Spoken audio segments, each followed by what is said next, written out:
মহান আল্লাহ যে আমাদেরকে বানাইলেন, কেন বানাইলেন, কেন পাঠাইলেন জানার দরকার আছে না? আমাদের অনেক মানুষ গ্রাম অঞ্চলে বিভিন্ন জায়গায় বলে যে আল্লাহ যে বানাইলো, আল্লাহর বানার বা কি দরকার ছিল, আর আমাদের দুনিয়াতে আসার কি দরকার ছিল, আসলাম কেন, গেলাম কেন, বলে কি বলে না? তাদের উত্তর আল্লাহ কোরআনে দিয়েছেন, কেন আল্লাহ বানাইলো।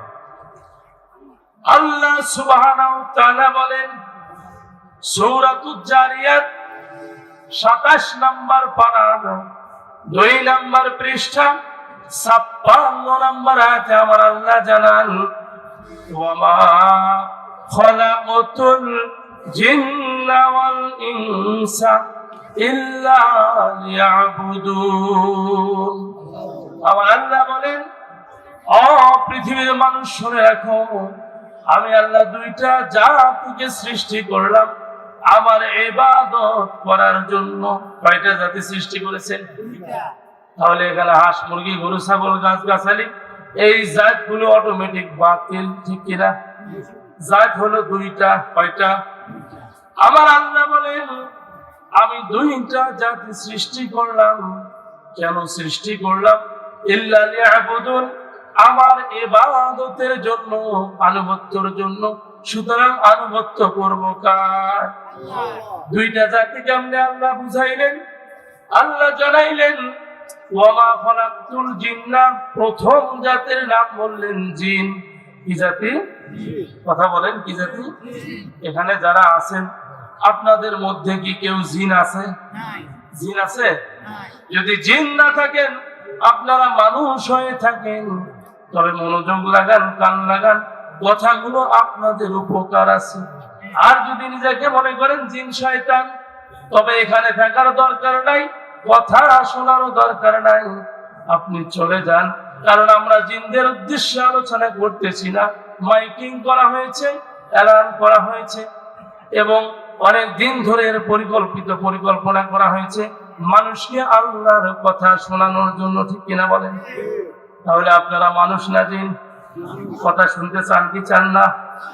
ও মুসলমান, উত্তর তো পেয়ে গেলেন। আমার আল্লাহ কেন আমাদের সৃষ্টি করলেন? এর মূল কারণ হলো ইল্লা লিয়াবুদুন, ইবাদতের জন্য সৃষ্টি করেছে। কিসের জন্য সৃষ্টি করেছে? ও মুসলমান, ইবাদত কেমনে করবেন? ইবাদত কারে বলে? এই ইবাদতটা জানার জন্য আমার আল্লাহ সুবহানাহু ওয়া তাআলা বলেন আমি এমন একটি কিতাব নাযিল করলাম, যে কিতাবটা পড়ে পড়ে তোমাদের ইবাদতের সুন্দর নিয়মগুলো, নীতিগুলো তোমরা মেনে নিয়ে আমার আনুগত্য করবে। এবার কিতাবটা কি? আমার আল্লাহ জানাইলেন কিতাব হলো লা রাইবা ফি, যাতে কোনো সন্দেহ নাই। যালিকাল কিতাব, আল্লাহ বলেন এমন একটি কিতাব দিলাম লা রাইবা ফি, যাতে কোনো সন্দেহ নেই। হুদাল লিন্নাস, যেটা পড়লে বুঝলে মানুষের হেদায়েত রয়েছে। সেই কিতাবের নাম হলো কুরআনুল কারীম। কি কিতাব? আল্লাহ বলেন ইকরা বিসমি রাব্বিকাল্লাযী খলাক, পড়ো তোমার প্রভুর নামে। তবে মুসলমানগণ, আল্লাহ দিলেন কোরআন হেদায়েতের জন্য, কিন্তু মুসলমান কোরআনকে বাদ দিয়ে যখন হেদায়েত অন্য জায়গায় খুঁজলো, হেদায়েতের খাতা থেকে অটোমেটিক কেটে পড়ে গেল, ঠিক কিনা বলেন? যার কারণে বলতে বলো দুঃখ লাগে, অনেকে থাকতে পারে। তার আগে একটি কথা বলতে চাই, বলুন তো যারা আওয়ামী লীগ করেছিল তাকে সৃষ্টি করেছেন কে? যারা বিএনপি করে তাকে সৃষ্টি করেছেন কে? যারা জাসদ করে তাকে সৃষ্টি করেছেন কে? কথা বলেন, আল্লাহর নাম নিতে এত কৃপণতা কেন? আল্লাহর নাম জবানে নিলে যদি এখন এই হাল হয়, মৌতের পরে যখন বলবে মান রব্বুকা, ওই কোন রকম মনো বললে কোনো কাজ হবে? এবার বলুন আপনার আমার জীবনের মালিক কে? হায়াতের মালিক কে? মৌতের মালিক কে? প্রিয় ভাইরা, কান পেতে কথাগুলো শুনুন, কথাগুলো অনেক গুরুত্বপূর্ণ হচ্ছে। বলতেছিলাম আপনি জাসদ করেন বা শোধ করেন, আওয়ামী লীগ করেন, জাতীয় পার্টি করেন, বিএনপি করেন, চরমনাই করেন, যে দল করেন না কেন, দুনিয়ার মানুষ সমস্ত মানুষকে সৃষ্টি করেছেন কে? তাহলে বলুন, আল্লাহর বিধানের চাইতে কি দলের বিধান আপনার কাছে বড় হবে? কোন দলের বিধান কি আপনাকে নাজাত দিতে পারবে? প্রিয় ভাইরা, বাংলার ভূখণ্ডে এই তো কিছুদিন আগে একজন বিএনপির নেতা বলেছিল, কোরআন একটা ভাওতাবাদী কিতাব। আপনারা শোনেন নাই? যিনি এই কথা বলেছেন, এই কথার প্রতিবাদ জানাই আমরা। কারণ যে লোক এই কথা বলেছে, সঙ্গে সঙ্গে ঈমান চলে গিয়েছে, ঠিক কিনা? সে কাফের হয়েছে। মুসলমানদের হৃদয়ের টুকরা, কলিজার টুকরা কোরআনুল কারীম, জীবনের জীবন বিধান, সংবিধান, সমাধান, চলার পথ, ভালো মন্দ, অল্পর সত্য মিথ্যা প্রমাণ করে দেয় যে কোরআন। এই কোরআনকে যিনি ভাওতাবাজি বলেছে, এর দ্বারা আল্লাহকে বলা হয়েছে বিধায় তার ঈমান সঙ্গে সঙ্গে ছুটে গিয়েছে, ঠিক কিনা বলেন? যতক্ষণ পর্যন্ত সে তওবা করবে না, ততক্ষণ পর্যন্ত ঈমান আসবে না। মুসলমান কোথায় আছেন?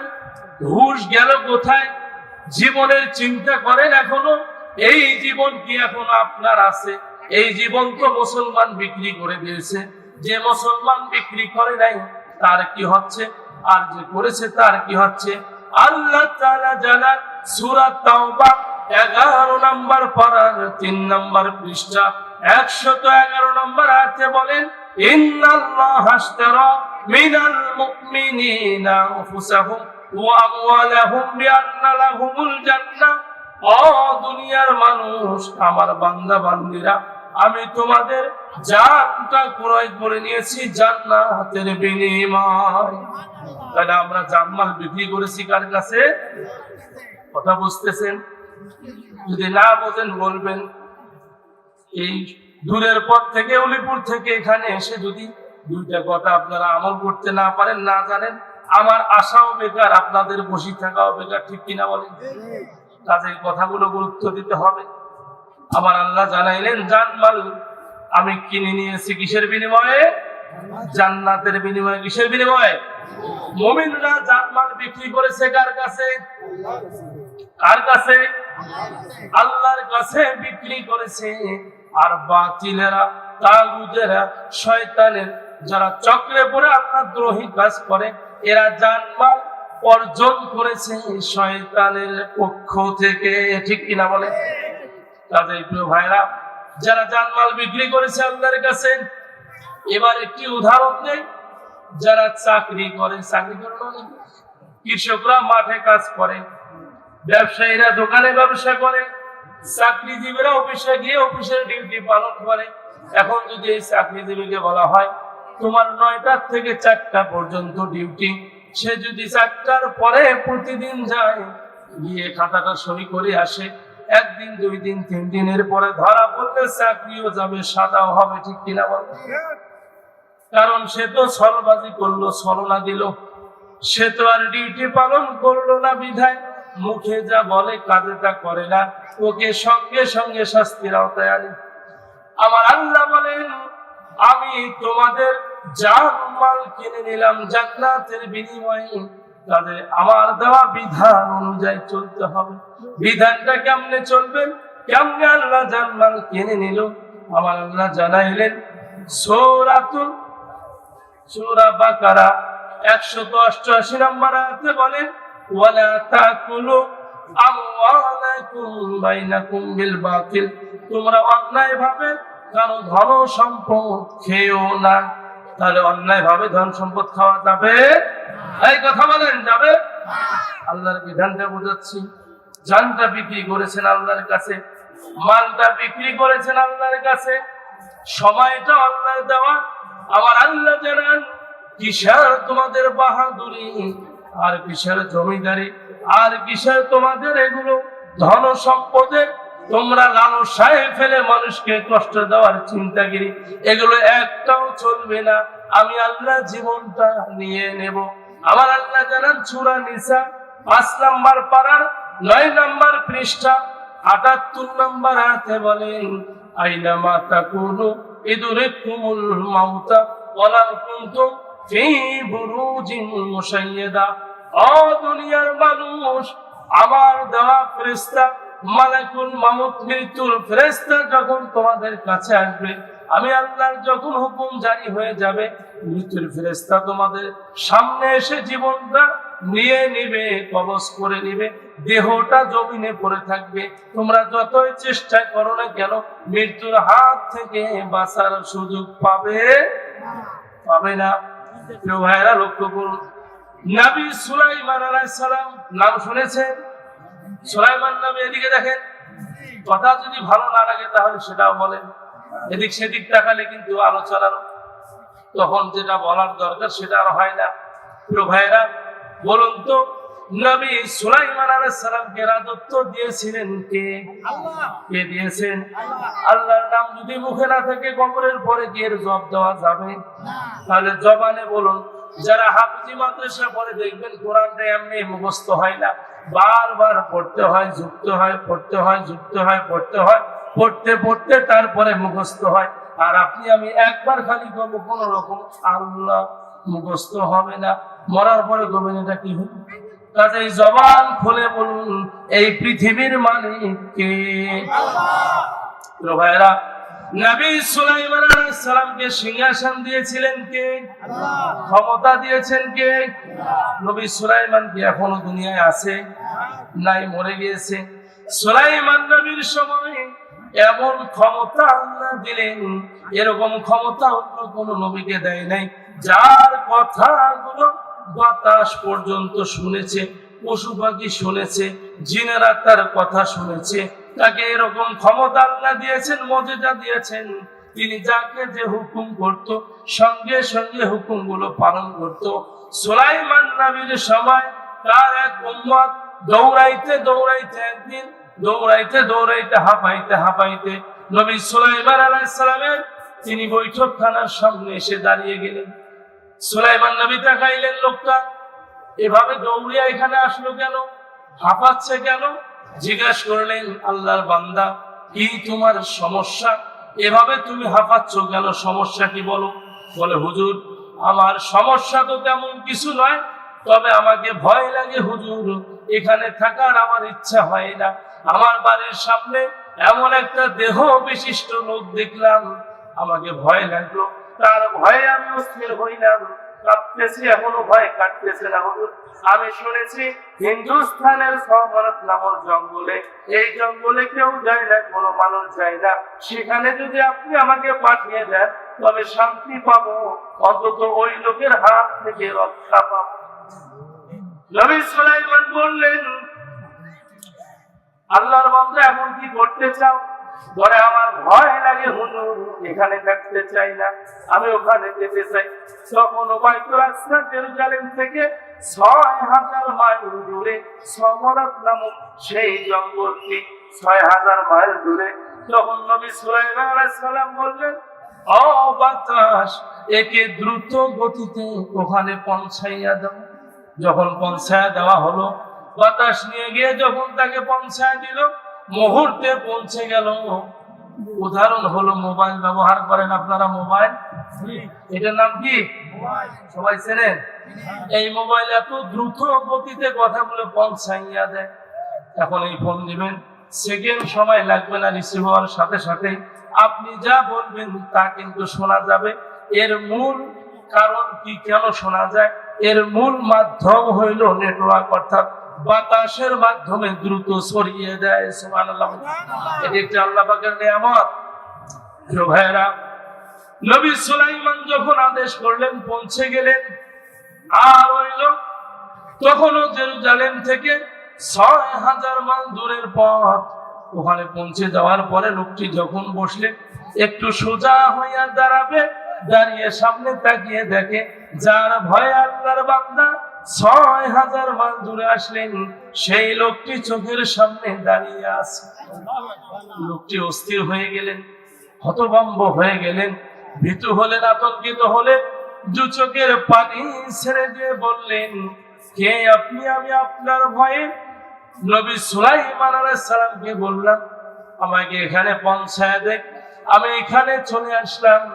এখানে এসে সোজা হইতে না হইতে আপনার দেখা পাইলাম। কে আপনি? লোকটি চোখের পানি ছেড়ে দিয়ে বলতেছে মালাকুল মাউত আজরাইল। তিনি তখন বলতেছে আল্লাহর বান্দা, আমি দুনিয়ার কোনো মানুষ না, আমি এমন এক ফেরেশতা, আমার নাম হলো মালাকুল মাউত। প্রত্যেকটা মানুষের মৃত্যুর সময় যে ফেরেশতা জানটা কবজ করে নিবে, জমিনে দেহটা পড়ে থাকবে, লোকেরা লাশ নিয়ে দৌড়াদৌড়ি করবে। এই লাশ সম্পর্কে আল্লাহর হাবিব বলেন যখন মানুষ মরে যাবে, মরে যাওয়ার সঙ্গে সঙ্গে মানুষের এই লাশগুলো প্রথম কাজ হলো একে গোসল করিয়ে দিবে। গোসল করানোর পরে লাশটাকে নিয়ে লোকেরা কবরের দিকে রওনা হবে। যারা যারা নামাজ আদায় করে কবরের দিকে ছুটে যাবে, কবরের স্থান পর্যন্ত ওই মৃত্যু লাশের সঙ্গে তিনটা জিনিস চলে যাবে, দুইটা ফেরত আসবে আর একটা কবরে ঢুকে যাবে। সুবহানাল্লাহ। আপনারা কি জানতে চান কোন দুইটা ফেরত আসে আর কবরে কি ঢুকে যায়? জানার দরকার আছে। তাহলে একটু শেষের দিকে মনে করে দিবেন, মনোযোগ লাগান, জানিয়ে দেওয়া হবে ইনশাআল্লাহ কোন দুইটা চলে যায় আর কোনটা কবরে থাকে, কোনটা ফেরত আসে। এটা যদি না জানতে পারেন মুসলমান কপাল পুড়ে ছাই হয়ে যাবে, জান্নাতের রাস্তা হারিয়ে ফেলবে। জানার দরকার আছে না নাই? তো ভাইরা, এই কথা একটু পরে আসতেছি। যে কথাই ছিলাম, নবী সুলাইমান আলাইহিস সালাম ওই লোকটিকে পাঠিয়ে দিল। তিনি সোজা হয়ে দাঁড়িয়ে তাকিয়ে দেখে মালাকুল মাউত আজরাইল চোখের সামনে দাঁড়িয়ে আছে। আজরাইল বলল আল্লাহর বান্দা, ও আল্লাহর বান্দা, আমি তো মালাকুল মাউত, তোমার আজরাইল। তবে আমি জানতে চাই কেমনে তুমি এখানে চলে আসলা? আমার আল্লাহ যখন আমাকে আদেশ করলো, ও আমার ফেরেশতা আজরাইল, আমার ওই বান্দার জানটা কবজ করে নিয়ে আসো। আমি বললাম রব্বুল আলামিন, এই বান্দার জান কোথা থেকে কবজ করব, কোন স্থান থেকে নেব?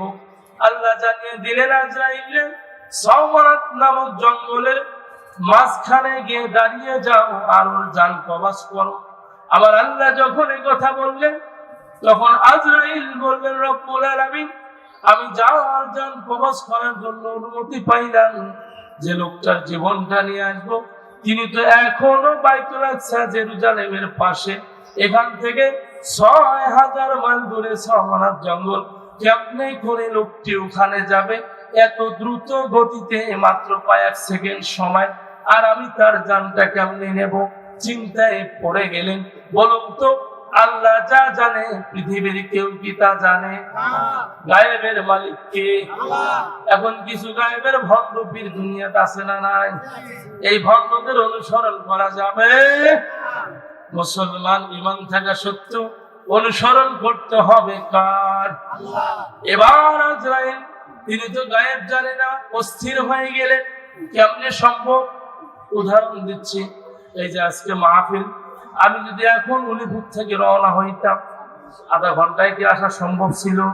কোনোভাবেই না। তবে যদি আয়োজক কমিটি বলতো হুজুর ৮ ঘন্টার সময় হঠাৎ বলতো চলে আইসে, আমিও তো আশ্চর্য হইতাম, ঠিক কিনা বলেন? এমনি করে আজরাইল আশ্চর্য হয়ে গেলেন। আমার আল্লাহ জানিয়ে দিলেন, আমি যা জানি, ইন্নী আ'লামু মা লা তা'লামুন, পৃথিবীর কেউ তা জানে না। সুবহানাল্লাহ।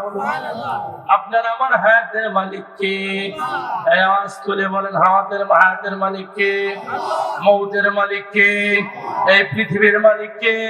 আল্লাহর পৃথিবীতে আল্লাহর আইন ছাড়া কোন বাতিলের আইন মেনে নেওয়া যাবে না, যাবে না, যাবে না। ঠিক কিনা বলেন? ভাইরা, আপনি যে দলেই করেন না কেন, আজরাইল দাঁড়াইলে দল কিন্তু আর তাল পাবে না। ভাইরা লক্ষ্য করুন, এবার আজরাইল যখন আল্লাহরে বললেন, আমার আল্লাহ বললেন, আজরাইল, এ নিয়ে তোমার চিন্তা করা যাবে না। ইন্নী আ'লামু মা লা তা'লামুন, আমি যা জানি পৃথিবীর কেউ তা জানে না। আমার আল্লাহ বললেন, আজরাইল, যার জীবনটা কবজ করা হবে ওই লোকটির সামনে গিয়ে তোমার চেহারাটা দেখা দাও, দেখা দিয়ে সাথে সাথে যে স্থান থেকে আমি তার জানটা কবজ করতে বলেছি, রুহটা বাহির করতে বলেছি, সেই স্থানে গিয়ে হাজির হইয়া যাও। এবার আজরাইল আসলেন, আসার সঙ্গে সঙ্গে যখন লোকটার সামনে দাঁড়িয়ে গেলেন, লোকটি আজরাইলের চেহারা দেখে অস্থির হয়ে নবী সুলাইমানের কাছে গেলেন। সুলাইমান নবী তাৎক্ষণিক বাতাসকে হুকুম করলেন, বাতাস সেখানে পৌঁছায় দিলেন, মুহূর্তে ৬০০০ মাইল দূরে পৌঁছায় দিলেন।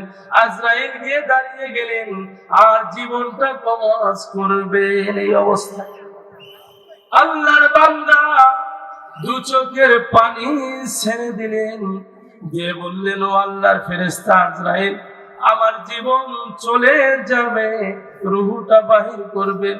এই আমার দেহটা আমার পরিবারের কেউ পাবে না, আত্মীয় স্বজনেরাও দেখবে না, এটার কবর হবে না, গোসল হবে না, জানাজা হবে না, আমার এই লাশটা কোন রকম খোঁজ খবরও থাকবে না। এই জঙ্গলে যদি আমার জীবনটা চলে যায় তাহলে আমাকে কেউ জানতেও পারবে না। ও আল্লাহর ফেরেশতা আজরাইল, আপনার কাছে আমার একটি আবেদন, আপনি দয়া করে যদি ওই সময় আমারে বলতেন, আল্লাহর বান্দা আমি তোমার রুহটা বাহির করে নিয়ে যাব, তবে আমি কষ্ট করে এত দূর আসতাম না। মরে গেলে পরিবারের লোকজন জানাজা পড়াতেন, গোসল করতেন, কবর দিতেন, দোয়া করতেন। এখন আমার কি হবে? একটু সুযোগ দেন, আমি বাড়ির দিকে যাইতে চাই। বলুন তো, সুযোগ কি আরো থাকবে? সুযোগ থাকবে? এই মুহূর্তে আমাদের মৃত্যু আসলে যদি সুযোগ চাই, থাকবে? কাজেই কোরআনের পরিবেশে যারা এখনো আসেন নাই, যারা দাঁড়িয়ে আছেন, দ্রুত বসে পড়েন। কোরআনের সম্মানার্থে আর দেরি করবেন না, বসেন। প্যান্ডেলের ভিতরে আসেন, এখান থেকে পালাবেন না। পালাইলে গিয়ে আমাদের ভিডিও দেখবেন আর আফসোস করবেন, বাঁচার কোনো উপায় থাকবে? তো ভাইরা, এবার যখন আজরাইল তাকে ধরে রুহটা বাহির করে নিবে, এমনি করে লোকটা কাঁদতেছে।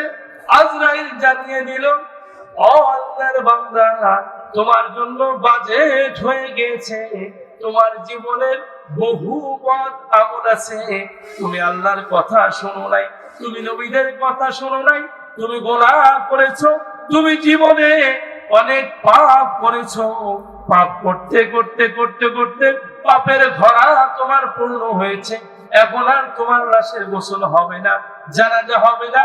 আমার আল্লাহ বাজেট করে দিয়েছে, তোমার রূহ এখান থেকে বাইর করে নিয়ে যাব, আর এই দেহটা জঙ্গলের পশু পাখি প্রাণীগুলো খেয়ে ফেলবে। এই মৃত্যু কি আপনারা চান? যারা এই মৃত্যু চায় তারা বলবে কোরআন একটা ভাওতাবাজি কিতাব, ঠিক কিনা বলেন? তো ভাইরা, মুসলমানদের জীবন থাকা সত্ত্বেও মুসলমান আল্লাহর বিরুদ্ধে কথা শুনতে রাজি। তো ভাইরা, এবার লক্ষ্য করুন, ময়দানে মুসিবতের দিনে, যেদিন আমরা মরে যাব, আজরাইল এসে আমাদের সামনে দাঁড়িয়ে যাবে, রুহটা টেনে বাহির করে নিয়ে যাবে।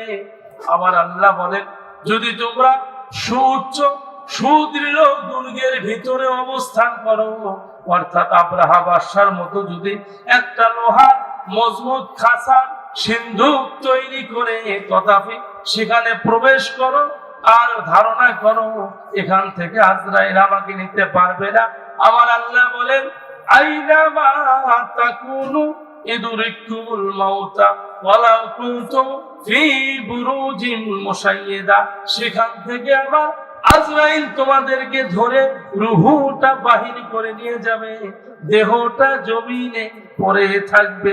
বলুন তো, এই দেহর কি কোনো মূল্য আছে? মূল্য আছে? তাহলে মূল্য হলো রুহুর। কিসের মূল্য?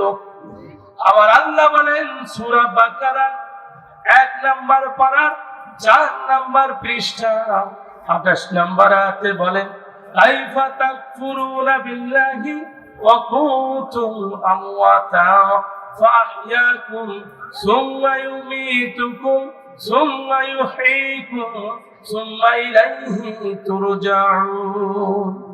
আমার আল্লাহ বললেন, কাইফা তাকফুরুনা বিল্লাহ, তোমরা কিভাবে আমি আল্লাহকে ভুলে যাও, অথচ আমি তোমাদের হাত পা চক্ষু কান সবই তো সুন্দর করে দিলাম। কাইফা তাকফুরুনা বিল্লাহ, কেন তোমরা আমারে ভুলে যাও?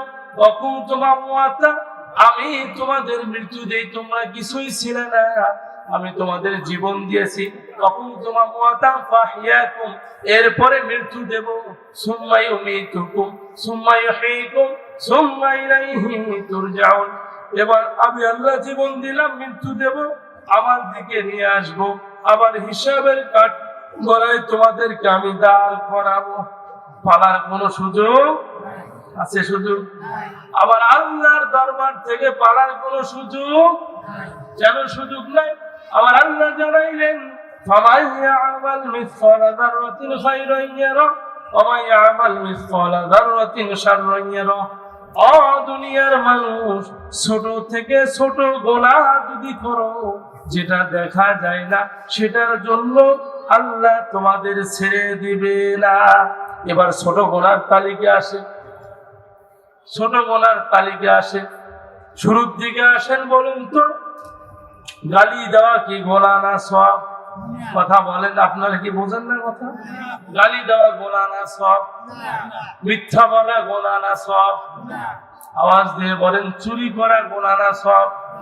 যারা আওয়াজ দিবেন না, আল্লাহর ফেরেশতা কাদের মধ্যে আছে লেখার জন্য, কিরামান কাতিবিন ইয়ালামুনা মা তাফআলুন, এরা আমলনামা লিখবে কে কতটুকু ঈমানের বলে বলিয়া। এখান থেকে উঠে গেলে আর সুযোগ থাকবে না।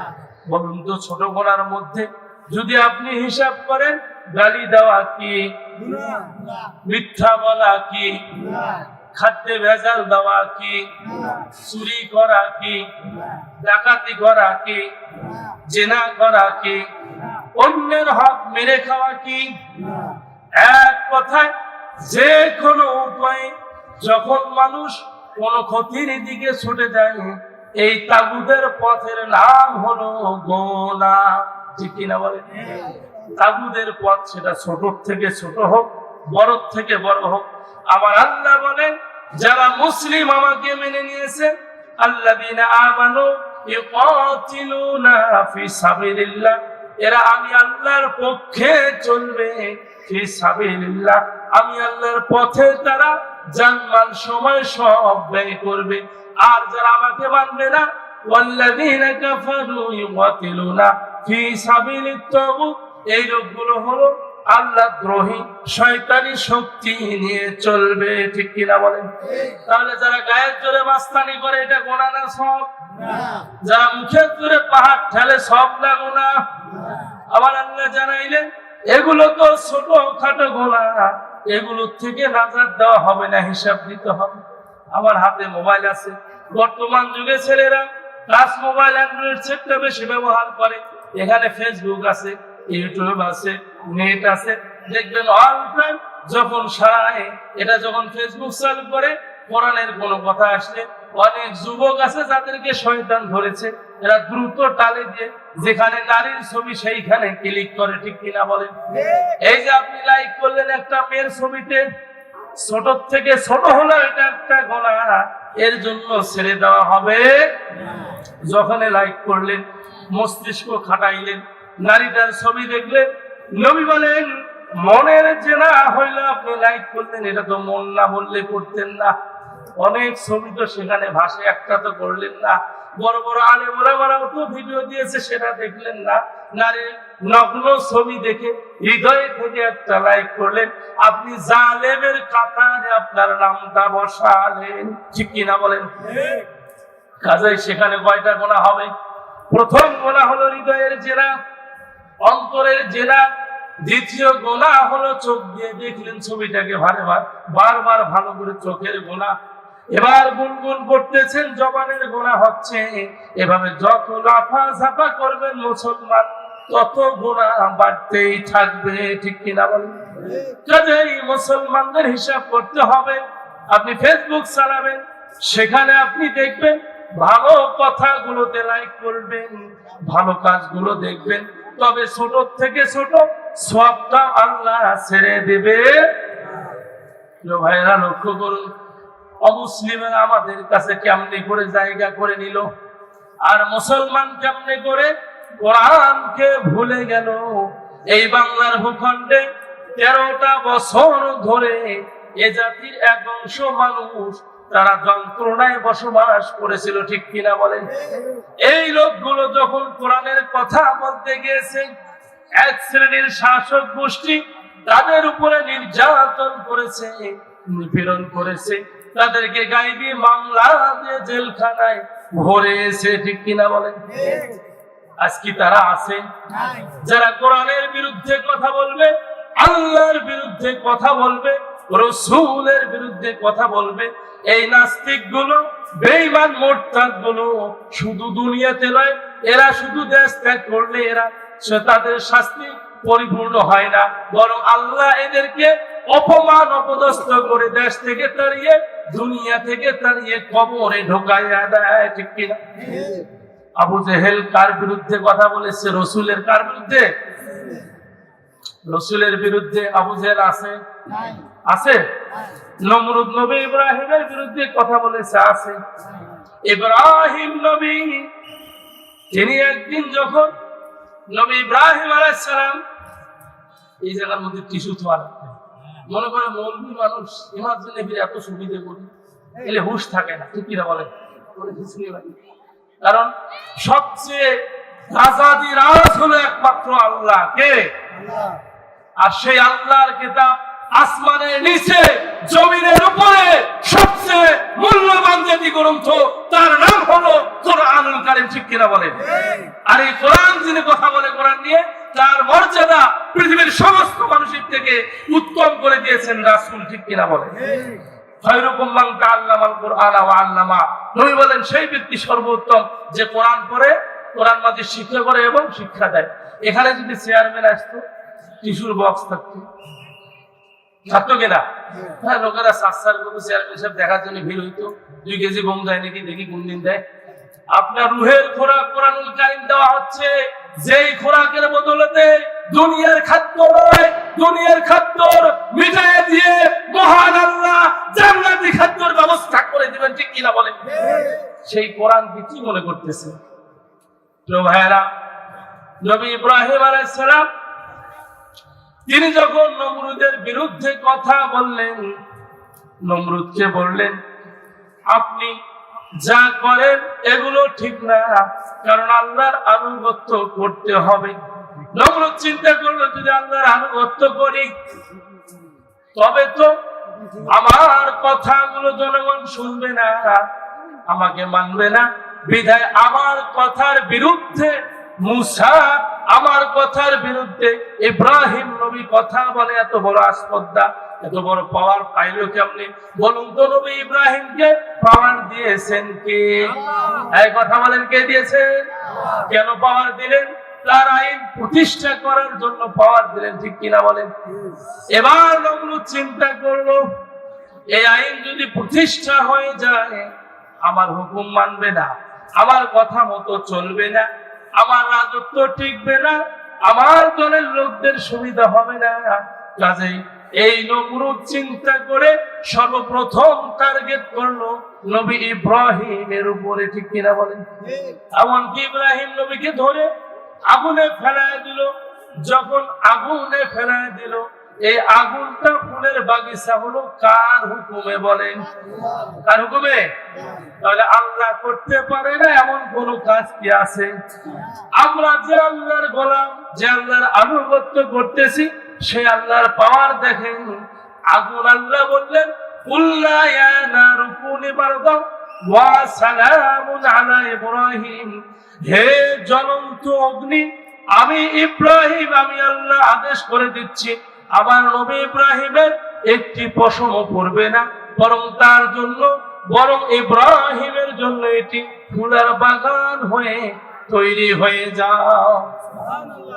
তাহলে দুনিয়ার শাস্তি দেখে ভয়ে পড়ে আল্লাহর দিক কি ছাড়া যাবে? আল্লাহর বিধান ছাড়া যাবে? এবার লক্ষ্য করুন, আবু জেহেলের সময় ঠিক তাই।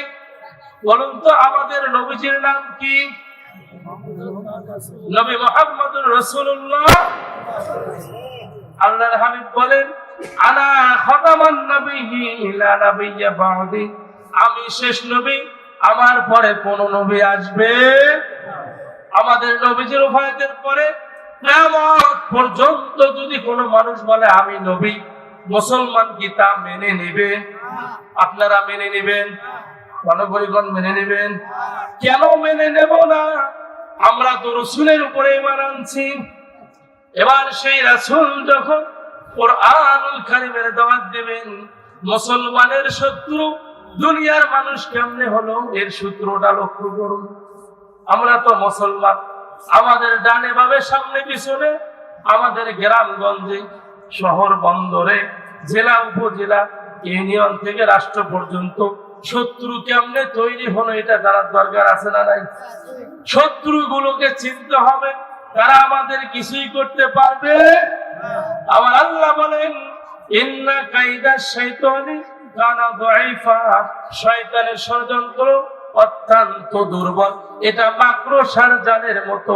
রাসূল সাল্লাল্লাহু আলাইহি সাল্লাম তিনি মা হালিমার বাড়ির ওই দিকে তায়েফে যখন নবীজি ছিলেন, বড় হলেন, এক পর্যায়ে দাওয়াত দিতে গেলেন।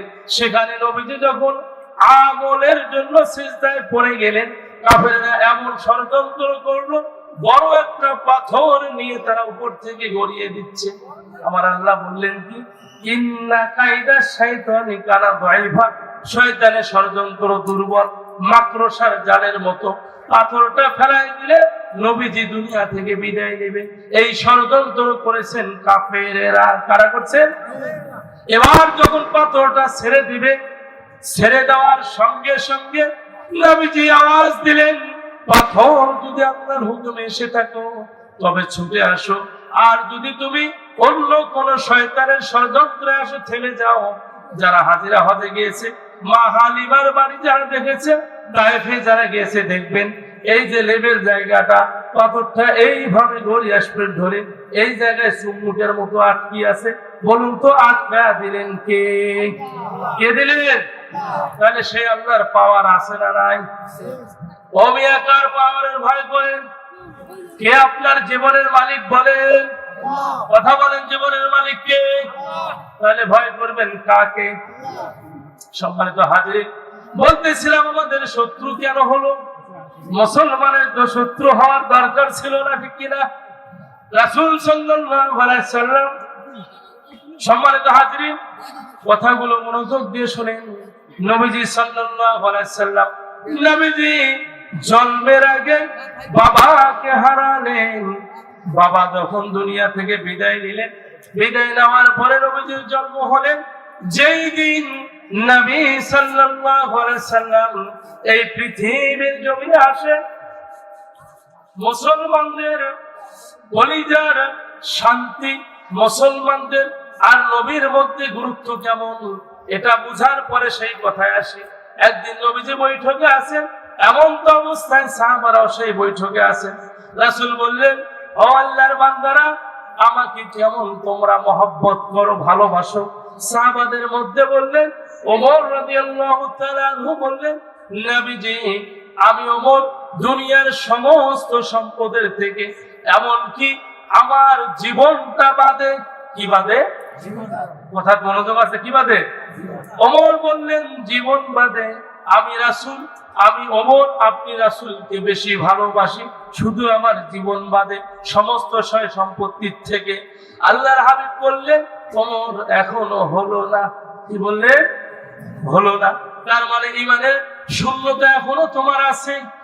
নবী বললেন, ওমর শুনে রাখো, আমি রাসূলকে তোমাদের জীবনের থেকে বেশি ভালোবাসতে হবে। যদি বাসতে পারো তবে আল্লাহকে পাবে। এবার বলুন তো, ওমর ওই দিন বলেছিল, নবীজি আমি যতদিন জীবিত থাকবো আমার জীবনের চাইতে আপনাকে বেশি ভালোবাসবো। আল্লাহু আকবার। এবার এই মাহফিলের প্যান্ডেল থেকে মুসলমানরা সাক্ষী দেন, জোরে আওয়াজ তুলে, রাসূলকে কি আমরা আমাদের জীবনের থেকে বেশি ভালোবাসবো? কে কে রাজি আছেন? হাত উঠান। লিল্লাহি তাকবীর, নারে তাকবীর। হাত নামান। প্রিয় ভাইরা লক্ষ্য করুন, এবার আবার আল্লাহ কোরআনে বললেন, কুল ইন কুনতুম তুহিব্বুনাল্লাহা ফাত্তাবিউনি ইউহিব্বুকুমুল্লাহ। ও দুনিয়ার মানুষ শুনে রাখো, আল্লাহ বললেন নবীজি আপনি জানিয়ে দেন, কুল ইন কুনতুম তুহিব্বুনাল্লাহ, আমি আল্লাহকে যদি কেউ পেতে চাও, ভালোবাসতে চাও, আল্লাহর আনুগত্য করো, আল্লাহর রহমত চাও, ফাত্তাবিউনি ইউহিব্বুকুমুল্লাহ, তবে রাসূলকে ভালোবাসতে হবে। কাকে ভালোবাসতে হবে? আর যদি রাসূলকে ভালোবাসতে পারো, ওয়াগফির লাকুম, তোমাদেরকে আমি আল্লাহ মাফ করে দেব। কি মাফ করবে? যুনুবাকুম, তোমাদের জীবনের গুনাহ। সুবহানাল্লাহ। আল্লাহু গফুরুর রহিম, আল্লাহ সবচেয়ে দয়ালু। ঠিক কিনা বলুন? তাহলে রাসূলকে ভালোবাসলে জীবনের গুনাহ মাফ করবেন কে? এবার রাসূলের জিন্দেগিতে আসুন। বলতেছিলাম শত্রু কেমনে হলো। রাসূল সাল্লাল্লাহু আলাইহি সাল্লাম তিনি যখন পৃথিবীর জমিনে আসেন, আসার পরে নবীজি সাল্লাল্লাহু আলাইহি সাল্লামকে, আগে তো আরবের একটা প্রথা ছিল, দুধমা ছিল, সন্তানদেরকে অন্য দুধমা তাদেরকে দুধ পান করাতো। এমন তো অবস্থায় রাসূলকে নেওয়ার জন্য অনেক লোক যখন ওই সময় আরবের সন্তানদেরকে নেওয়ার জন্য আসে, রাসূলকে কেউ নিলেন না।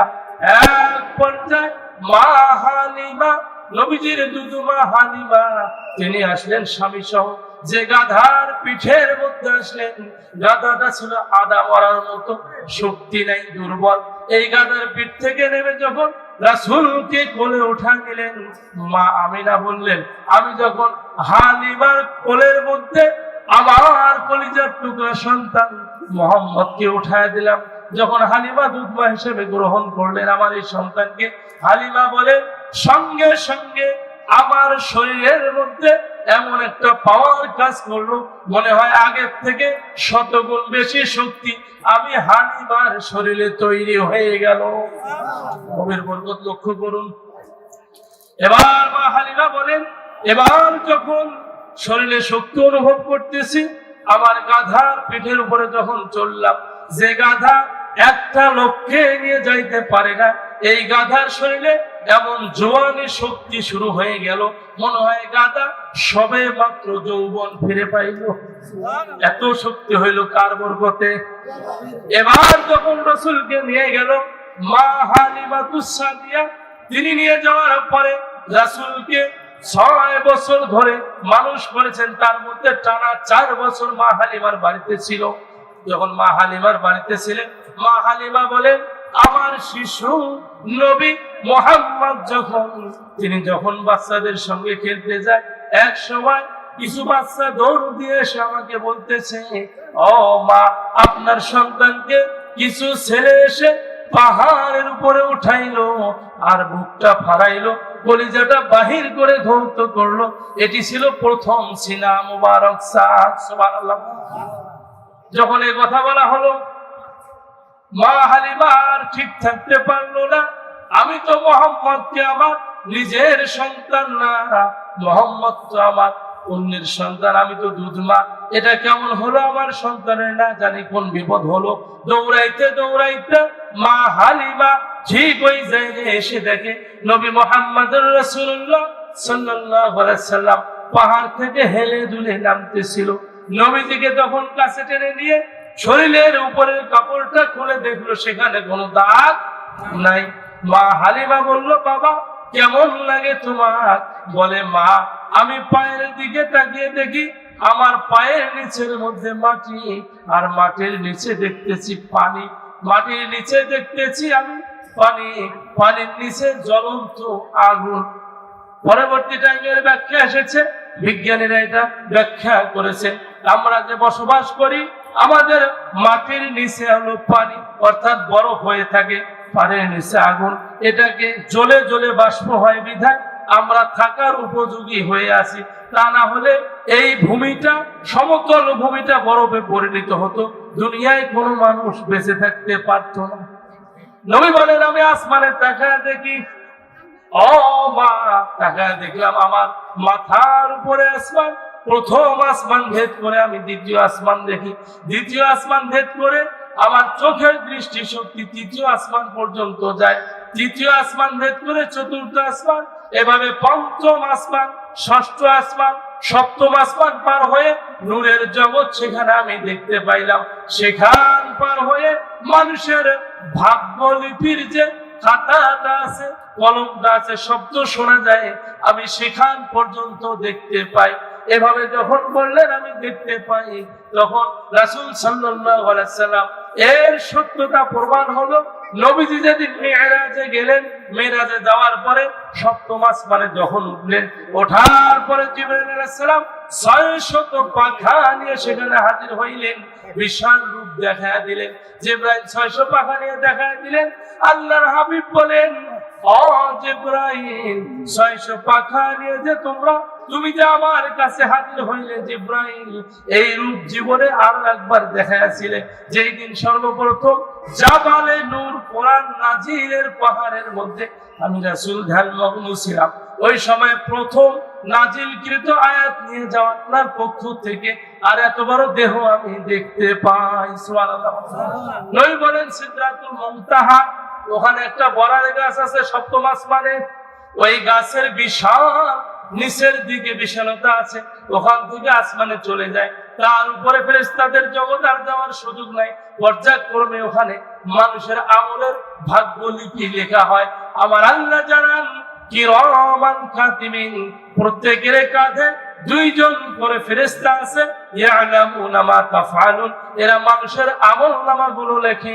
সেরা 24 ঘন্টায় যাই করে এটা লেখে। এই খাতাটা নিয়ে গিয়ে ওই ভলিউম মূল খাতার মধ্যে জমা করা হয়। সুবহানাল্লাহ। এবার বলুন তো, ফেরেশতা যে কাঁধে আছে, আমাদের ওজন লাগে? ওজন লাগে? তাহলে মানুষ যদি চুরি করে ফেরেশতা দেখবে কি দেখবে না? ডাকাতি করলে দেখবে কি দেখবে না? যতই গুনাহ করেন আপনার বান্দা বান্দি, কাঁধের মধ্যে ফেরেশতা আছে। এবার স্বামী বাড়িতে রেখে বিদেশ গেছে, আপনি স্বামীকে বাদ দিয়ে অন্য ছেলের সঙ্গে যৌন চাহিদা পূরণ করেন, এটাও তো ফেরেশতা লেখে, ঠিক কিনা বলেন? এবার আপনার ঘরে সুন্দরী স্ত্রী আছে, এটাকে বাদ দিয়ে আপনি বেগানা মহিলার দিকে তাকান, এটাও ফেরেশতা লেখে কি লেখে না? আবার আল্লাহ বলেন ফামাইয়ামাল মিসকালা যাররাতিন খায়রান ইয়ারা ওয়া মাইয়ামাল মিসকালা যাররাতিন শাররান ইয়ারা। ছোট থেকে ছোট গুনাহ বাদ দেওয়া হবে না, ছোট থেকে ছোট সবটাও থেকে মাইনাস করা হবে। বলতেছিলাম, মা হালিমা যখন জিজ্ঞেস করলেন, নবী বললেন আমি দেখতে পাই। এবার মা হালিমা চিন্তা করলেন, এই ছেলেকে আর আমি রাখবো না, যদি কোনো বিপদ হয় তবে আমি কি জবাব দেবো তার মায়ের কাছে? রসুলকে নিয়ে গিয়ে, তখন রসুলের বয়স হলো 4 বছর, তার মায়ের কাছে দিলেন। মা আমিনার কাছে দেওয়ার পরে মা আমিনা তাকে আরো 2টা বছর ধরে লালন পালন করলেন।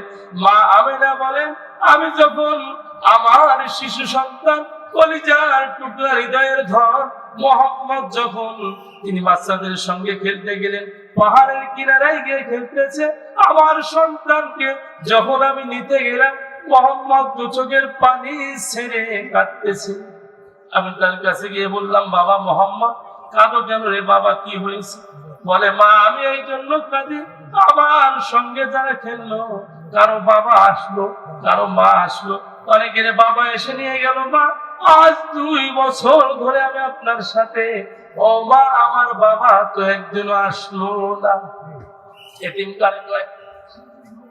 মা আমেনা বললেন, বাবা রে, তোমার বাবার কথা বুঝি তোমার হৃদয়ে জেগে উঠেছে রে বাবা। তখন নবীজি বললেন, ও মা আমি আমার বাবারে দেখতে যাব। মা আমেনা বললেন, বাবা মোহাম্মদ তোমার বাবার দুনিয়ার জমিনে নাই। তোমার জন্মের আগে তিনি যখন সিরিয়ার উদ্দেশ্যে মদিনার পথে ব্যবসার জন্য চলে যায়, তোমার মামার দেশ মদিনায় যখন যায়, সিরিয়ার পথে ব্যবসার উদ্দেশ্যে যায়, প্রতিমধ্যে জ্বর হয়ে মারা যায়। বাবারে, তোমার বাবার কবর আছে মদিনায়, তোমার বাবার কবর সেখানে আছে। বললো, মা আমি দেখবো। আমি আমার বাবার কবর দেখতে যাব। কাঁদতেছিল।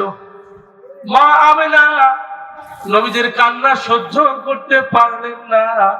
এবার কান্না শুনতে শুনতে মা আমেনা তার শ্বশুরের কাছে গেলেন।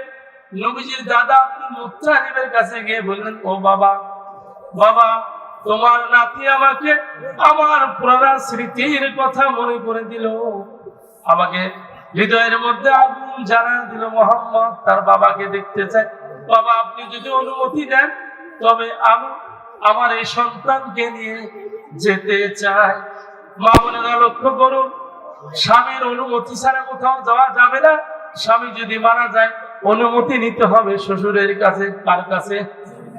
এখন তো মা বোনেরা স্বামী কয় তুমি থাকো আমি মার্কেট করে আসি, ওটার নাম দাউস, ওটার নাম কি, এ ব্যাপারে পরে আলোচনায় আসতেছি।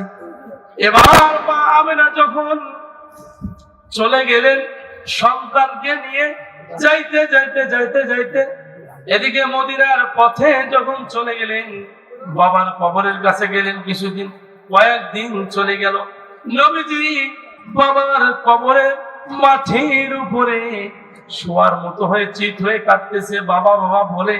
কত মানুষের বাবাকে সন্তানেরা দেখলো, ও বাবা আমি তো আপনাকে দেখলাম না, এ বলে কাঁদতে কাঁদতে অস্থির হয়ে গেল।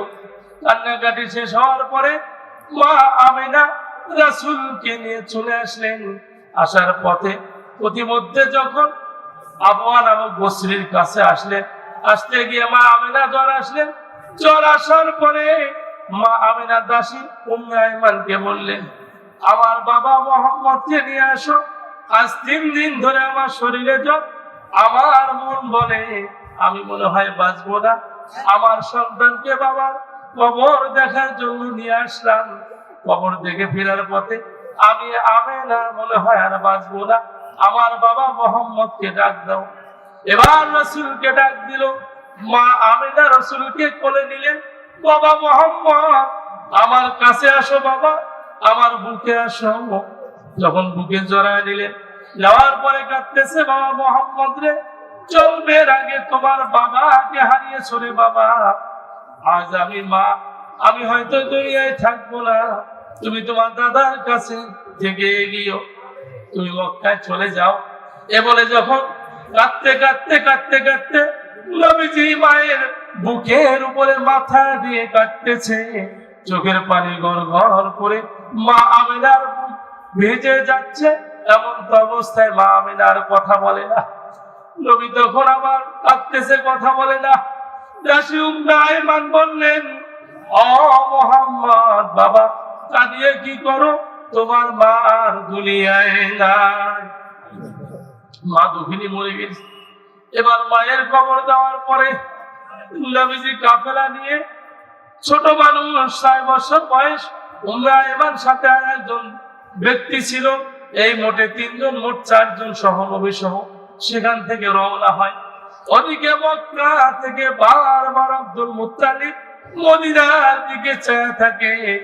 আমার মা আমিনা এই মক্কা ছেড়ে মদিনা গেলেন আমার নাতিকে নিয়ে, তার বাবার কবর দেখতে এখন আসে না কেন, এই চিন্তায় বারবার তাকায়। খুব মহব্বত করতেন রসুলকে, তাকিয়ে দেখে ওই যে দেখা যায় মোহাম্মদ, আমার মনে হয় মোহাম্মদের সঙ্গে তার মা আর ফিরে আসে নাই।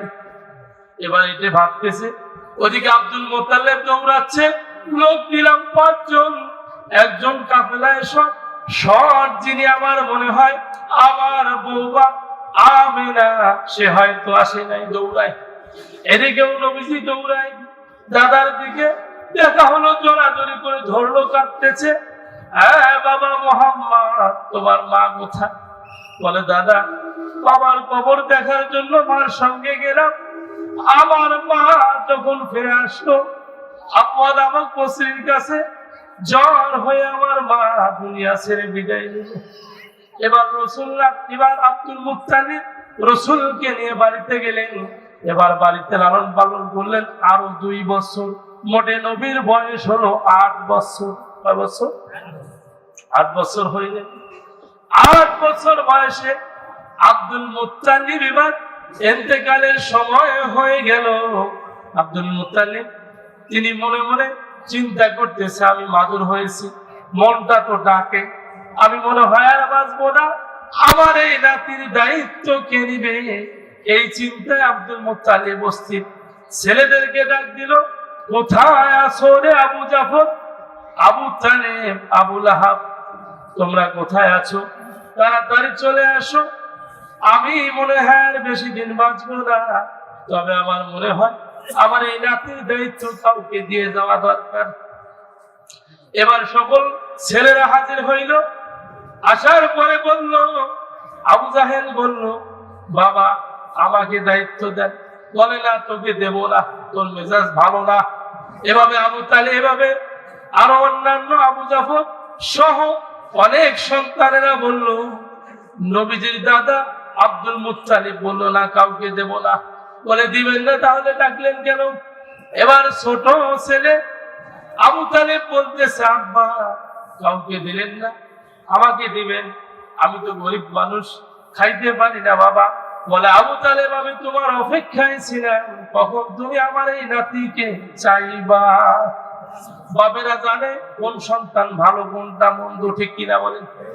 এবার আবু তালেবকে বললো, বাবা রে আমি মনে হয় থাকবো না, আর বেশি দিন বাঁচবো না, আমার এই নাতিকে তোমাকে দিলাম, নিজের ছেলের মতো একে মানুষ করিও। মরে গেল আব্দুল মুত্তালিব। নবীর বয়স 8 বছর। কয় বছর?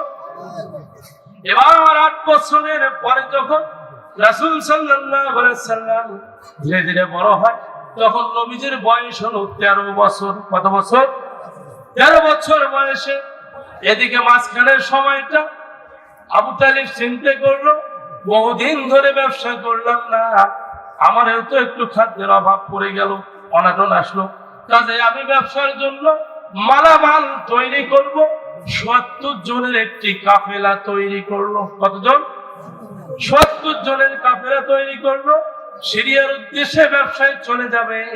যখন ব্যবসার কাফেলা যাবে লোকজন সহ, নবীজি বলল, চাচা আমিও যাব। বলে, বাবা না, খুবই মহব্বত করতো, বাবা যাবে না? না আমিও যাব চাচা। তখন সাথের লোকগুলো বলল, মুহাম্মদের তো শক্তি অনেক বেশি, একে নিয়ে যাওয়া যায়। প্রিয় ভাইয়েরা, যখন যে নবীকে আল্লাহ দুনিয়ায় পাঠায়, সেই নবীর 40 জন যুবকের যে শক্তি, এরকম শক্তি সেই নবীকে দেওয়া হয়। আর প্রত্যেক নবীর 40 জন যুবকের শক্তি আমার আল্লাহ জানান, আমি আমার রসুলকে 40 জন নবীর শক্তি তার শরীরে দিয়ে দিয়েছি। এবার রসুলকে নিয়ে গেল, যাচ্ছে। ওদিকে সিরিয়ার পথে এক পাদ্রী তাওরাত জাবুর এরকম কিতাবগুলো পড়ে পড়ে পড়ে পড়ে দেখেছে একজন ছেলে আসবে, এমন একটা সময় আসবে যার নাম হবে মুহাম্মদ, তিনি হবে আখিরি নবী। সুতরাং আখিরি নবীর অপেক্ষায় জীবনের 25টা বছর মেহমানদারি করেছে। এই পথ দিয়ে তিনি যাবে, আমি তারে দেখব, তার কাছে কালিমা পড়ে মুসলমান হব।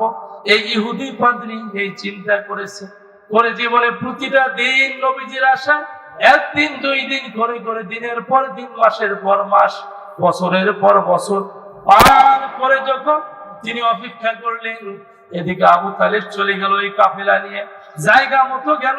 ওই দিন তাদেরও মেহমানদারির রাস্তা ওই সময় আসে আটকে গেল। পাদ্রী তখন কাফেলার সবাইকে ডাক দিল, ডেকে নিয়ে এসে বলল, তোমরা আসো, আমার মেহমান হবে। যখন মেহমানদারি করাবে, পাদ্রী তাকিয়ে দেখে ওই যে একটা ছেলে দেখা যায়, এই ছেলেটা মুরব্বীদের সামনে বসলো না, তিনি সাইডে একটা মরা গাছের নিচে গিয়ে বসলেন। আর বসার সঙ্গে সঙ্গে গাছের পাতাগুলো গজা শুরু হয়ে গেল, গাছটা প্রাণ ফিরে পেল। এ পাদ্রী চিন্তা করলো, আমি যার অপেক্ষায় দীর্ঘ 25 বছর ধরে প্রেম জমাইলাম, মনে হয় আমার কপালে সেই নবী চলে আসছে। লক্ষ্য করতেছে নবীজির, এবার দেখতেছে গরমের সময় নবীজির কিন্তু ছায়া হয় না, ছায়া নেই। আমার আল্লাহ বলেন, আমি আমার রাসূলের কায়াটা আমি দুনিয়ায় পাঠিয়ে দিলাম, আর ছায়াটা আমার কাছে রেখে দিলাম। সুবহানাল্লাহ। এবার যখন ছায়া হয় না, মেঘ গিয়ে সেখানে ছায়া দেয়। এভাবে ছায়া হচ্ছে, হইতে হইতে পাদ্রী চিনতে দেরি করলেন না, বুঝতে পারলেন আমি যার অপেক্ষায় 25টা বছর ধরে সয় সম্পদ ব্যয় করলাম, আমার মনের আশা পূরণ হচ্ছে, সেই নবীর মনে হয় আমি দেখা পাচ্ছি। দৌড়ে গিয়ে তখন তাওরাতের কিতাব খোলে আর জীবনীগুলো মিলায় দেখে, ঠিক মিলতেছে। এবার দাওয়াত দিল, সবাই আসলো, সবাই খানা খাবে, কিন্তু ওই ছেলেকে দেখা যায় না। পাদ্রী বলল, দলের নেতাকে? বলে, আবু তালেব। এদিকে আসো আবু তালেব, তোমার দলের একজন মনে হয় বাদ পড়েছে। বলে হ্যাঁ, তাকে সামানা পাহারা দেওয়ার জন্য রেখেছি। বলে না, আমি তাকে চাই। একটা লোক যদি বাদ পড়ে যায় আমি মেহমানদারি করাবো না। আমার 25 বছরের তিল তিল করে মহব্বতের একজন ব্যক্তিকে খুঁজতেছি, আজ 25 বছর ধরে আমি খাওয়াচ্ছি। ওই লোককে ব্যতীত আমি আর কাউকে মেহমানদারি করাবো না। এবার রসুলকে নিয়ে আসা হলো, মেহমানদারি করানো হলো। আবু তালিবকে জিজ্ঞাসা করলো পাদ্রী, ও আবু তালিব, বলো তো তোমার এই কাফেলার মধ্যে যে ছেলেটা আছে এর নাম কি? বলে এর নাম মোহাম্মদ। তোমার কি হয়? বলে আমার ছেলে হয়। তখন বললো না, পাদ্রী বললো তোমার ছেলে হতে পারে না, তুমি এর পিতা হইতে পারো না। বলে তাহলে কি হব? কি হবে তা জানি না, আমার মনে হয় এই ছেলের নাম মোহাম্মদ আর বাবার নাম হলো আব্দুল্লাহ। সুবহানাল্লাহ। মায়ের নাম হলো আমিনা। এ আবু তালিব, মিথ্যা বলিও না, কথা গোপন করিও না, সত্যটা প্রকাশ করো, এই ছেলে তোমার কি হয়? আবু তালেব বলতেছে আপনি ঠিক বলেছেন, এ আমার ভাতিজা হয়। বলে হ্যাঁ, এবার সঠিক কথা বলেছো। বলে আমি তাওরাত জাবুর পড়েছি, পূর্বের কিতাবগুলো পড়েছি, আদম থেকে শুরু করে শেষ পর্যন্ত প্রত্যেক কিতাবে আখিরি নবীর আসার সুসংবাদ আছে। আমি সেই কিতাব পড়ে পড়ে আমার হৃদয়ের মধ্যে নবীজির প্রেম ভালোবাসা জমা আছে। আজ 25 বছর ধরে মেহমানদারি করাইলাম, সেই নবীরে দেখা পাইলাম। আবু তালেব, এই নবীর শত্রু বাজারের মধ্যে অনেক আছে, যদি একে নিয়ে যাও, অনেক মানুষ এই কিতাব পড়েছে, নবীকে হত্যা করবে বিধায় তাকে আর নিয়ে যাও না। এখান থেকে তুমি ব্যবসা করে বাড়ির দিকে রওনা হও। সুবহানাল্লাহ। এ কথা শোনার সঙ্গে সঙ্গে আবু তালেব চিন্তা করলো, বাবা আমাকে আমানত দিয়েছে আর আমি যাব না। ওইখানে ব্যবসায়ীদেরকে বললো, তোমাদের ব্যবসা ওপেন করো, চালু করো, দ্রুত গতিতে পণ্য বিক্রি করো। আবু তালেব বলে আমি আমার জীবনে এরকম ব্যবসার মুনাফা কোনোদিনও পাই নাই। ওই দিন যে মুনাফা পেয়েছি আর এত লোক পেয়েছি, আমার জীবনে এরকম লোক আর কোনোদিন পাই নাই। সুবহানাল্লাহ। এবার ব্যবসা করলো। ব্যবসা করার পরে রাসূল সাল্লাল্লাহু আলাইহি সাল্লামকে নিয়ে চলে গেল। নবীজি চলে গেলেন। নবীজি চলে যাওয়ার পরে নবীজি সত্য জানেন, জানার পরে বলতেছিলাম আমরা কারো শত্রু, মানুষ কেন আমাদের শত্রু হইলে এবার লক্ষ্য করুন। রাসূল সাল্লাল্লাহু আলাইহি সাল্লাম দিনের পর দিন লোকদের কাছে এত ভালো, লোকেরা তাকে ভালো বেশে বেশে বেশে বেশে এমন একটা উপাধি নাম দিলেন যার নাম হলো আল আমিন, অর্থাৎ বিশ্বাসী। এরকম বিশ্বাসী নাম দিলেন। নবীজি সাল্লাল্লাহু আলাইহি সাল্লামের কাছে যখন প্রথম ওহী নাজিল হয়, এই ওহী নাজিলের সময় নবীজি, তার আগে নবীর বয়স ছিল 25, মা খাদিজার বয়স ছিল 40, তার সঙ্গে নবীজির বিবাহ হয়। নবীজি যখন জাবালে নূরে গুহার ভিতরে ধ্যানমগ্ন থাকে, হাজিরা গিয়েছে, দেখেছে 3500 ফিট লম্বা পাহাড়। এই পাহাড়ের মধ্যে একজন মহিলা মানুষ পাহাড় ধরে ধরে ধরে ধরে ধরে ধরে সেখানে উপরে উঠে রসুলকে খাদ্য দিত। আল্লাহু আকবার বলুন। খাদ্য দিত। এভাবে রসুলকে ভালোবেসেছে। একদিকে স্বামী, অন্যদিকে নবী। নবীজি যখন প্রথম ওহী নাজিল হয় ভয় হয়ে যায়। মা খাদিজা গিয়ে বলে ভয় করবেন না নবী, আপনার উপরে আল্লাহর ওহী নাজিল হয়েছে। বলতেছিলাম এরপরে হইল কি, রাসূল যখন ওহী প্রাপ্ত হইলেন, এবার মক্কা আসার পরে আগে দেখতেন মাইক ছিল না, উঁচু জায়গার মধ্যে মানুষের আযান দিত, দেখেন নাই? কেউ কিছু বলতে চাইলে ওই জায়গা চড়ত, ওই আরবের রীতি ছিল। তখন ওই পাহাড়ের মধ্যে উঁচু জায়গায় চড়লেন, সকলে দৌড়িয়ে আসলেন। আমাদের আলামিন মনে হয় কিছু বলবে। নবী বললেন, ও মক্কাবাসীরা বলো তো, আমি জীবনে যা বলেছি যা করেছি তা কি তোমাদের পছন্দ হয়? বলে জি পছন্দ হয়েছে। মিথ্যে পেয়েছো? বলে পাই নাই। বলে আমি যদি যা করবো তা কি বিশ্বাস করবে? বলে বিশ্বাস করব। বলে আমি যদি বলি এই পাহাড়ের পিছন থেকে একটা বাঘ আসতেছে তোমাদের খাইতে, বিশ্বাস করবে? বলে করি। বলে আমি বলতেছি মহান আল্লাহ কোরআন নাজিল করেছে এবং আল্লাহ হালাল হারাম মানতে বলেছে, অন্যের সম্পত্তি অন্যায় ভাবে খাওয়া যাবে না। আবু জেহেলের দলের লোক বললো এটা আমরা মানতে রাজি না। এইভাবে শত্রু তৈরি হলো। শত্রু আর অন্য কোথাও নাই। মুসলমান সঠিক বলবে, বেঈমানেরা মানবে না। এটাই হলো পার্থক্য, এটাই হলো। আবার আল্লাহ জানান সূরা হামিম সিজদা 26 নম্বর 24 নম্বর পারার 18 নম্বর পৃষ্ঠা 26 নম্বর আয়াতে বলেন, وقال الذين كفروا لا تسمعوا لهذا القرآن والغوا فيه لعلكم تغلبون। আমার আল্লাহ বলেন وقال الذين كفروا নবীজি কাফেররা ষড়যন্ত্র করলো আর বলল লা তাসমাউ লিহাদাল কোরআন, এই কোরআন শ্রবণ করিও না, ওয়ালগাউ ফিহি লাআল্লাকুম তাগলিবুন, এই কোরআন যেখানে পড়া হয় গন্ডগোল সৃষ্টি করবে, হট্টগোল সৃষ্টি করবে। কারণ এই কোরআন এমন একটি কিতাব, আল্লাহ বলেন আল ফুরকান, এটা সত্য মিথ্যা পার্থক্য করে দেয়। এই কোরআন যদি কোনো বদলোক জানে, কোরআন যদি কোনো গুনাহগার জানে, কোরআন পড়ে পড়ে জীবনের সমস্ত অন্যায় ছেড়ে দিয়ে সঠিক রাস্তায় চলে আসবে। যেমন ঠিক বলেছিল হযরতে ওমর, ঠিক কিনা বলে? আজ যারা কোরআনকে দেখতে পারে না, যারা কোরআনের বিরুদ্ধে কথা বলে, যারা বলে কোরআন একটা ভাওতাবাদী কিতাব, এরা আমাদের জানের দুশমন, ঠিক কিনা বলে? এই কথা বলেন ঠিক কিনা? এই সমস্ত বেয়াদব গুলো, বেয়াক্কেল গুলো যে দলের মধ্যে থাকবে, সেই দল বাংলাদেশে ভোট তো দূরের কথা, একটা ফকিরেরও ভোট পাবে না, ঠিক কিনা বলে? এ বাংলার জনগণ 18 কোটি মুসলিম, তাদের হৃদয়ের কলিজার টুকরা যেটি গ্রন্থ, সেটির নাম হলো আল কোরআন, ঠিক কিনা বলেন?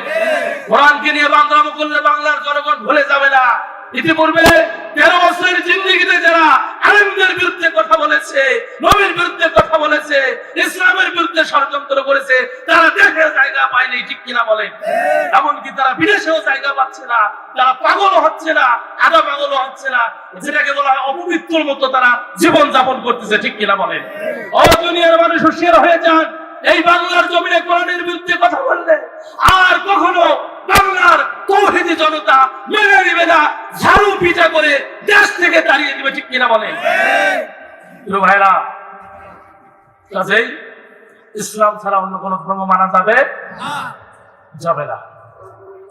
কথা ছিল আরো অনেক, যেহেতু মেহমান আসছেন, বক্তা, ওনাকে রেখে কথা বলা সময় আমি নিতে চাচ্ছি না।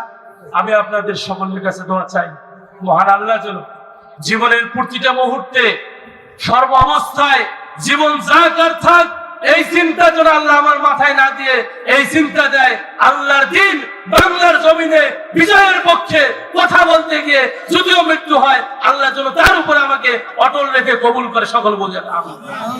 আপনারা সকলে রাজি আছেন তো? ইনশাআল্লাহ আল্লাহ কবুল করুন। ওয়া আখির দাওয়ানা আলহামদুলিল্লাহি রাব্বিল আলামিন। আসসালামু আলাইকুম ওয়া রাহমাতুল্লাহি ওয়া বারাকাতুহু।